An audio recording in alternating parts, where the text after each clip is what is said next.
Saat baginda Rasulullah SAW dikejar-kejar oleh para kafir Quraisy yang ingin membunuhnya, Sayyidina Abu Bakar dengan setianya mengikuti kemanapun Rasulullah pergi untuk bersembunyi dari kejaran orang-orang kafir itu.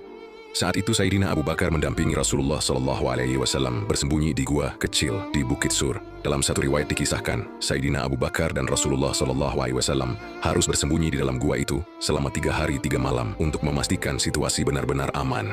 Ketika mereka menemukan sebuah gua tempat mereka bersembunyi dari kejaran orang kafir Quraisy itu, Sayyidina Abu Bakar dengan sigapnya mengecek dan menutup lubang-lubang yang ada di dalam gua agar mereka terhindar dari binatang buas. Setelah situasi dirasa aman, Rasulullah SAW dan Sayyidina Abu Bakar sepakat untuk bergantian istirahat dan berjaga. Ketika giliran Rasulullah SAW untuk beristirahat, Sayyidina Abu Bakar menidurkan kepala Rasulullah SAW di pangkuannya, dan beliau tertidur dengan nyenyak karena kelelahan. Tidak berselang lama, tiba-tiba di dalam gua yang dingin, seekor ular mendesis keluar dari salah satu lubang yang belum sempat ditutup. Abu Bakar menatapnya waspada, ingin sekali ia menarik kedua kakinya untuk menjauh dari hewan yang berbisa itu. Namun beliau tidak ingin tidur Rasulullah SAW terganggu. Akhirnya Abu Bakar menutup lubang itu dengan salah satu kakinya. Hal itulah yang menyebabkan ular merasa terusik dan kemudian menggigit pergelangan kaki Abu Bakar. Meskipun menyadari bahwa ular berbisa itu telah menggigit pergelangan kakinya, tetapi beliau berusaha untuk tetap tidak bergerak sedikit pun.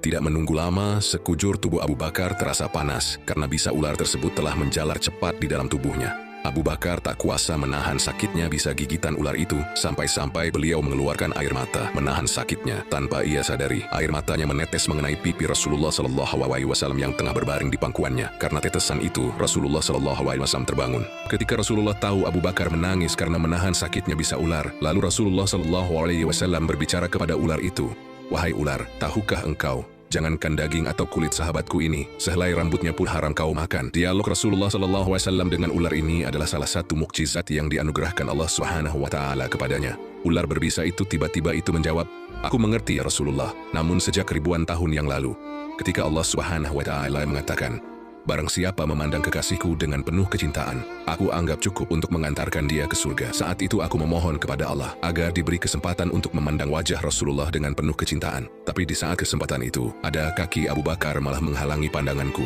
Maka aku gigitlah dia. Aku tidak ada urusan dengan Abu Bakar.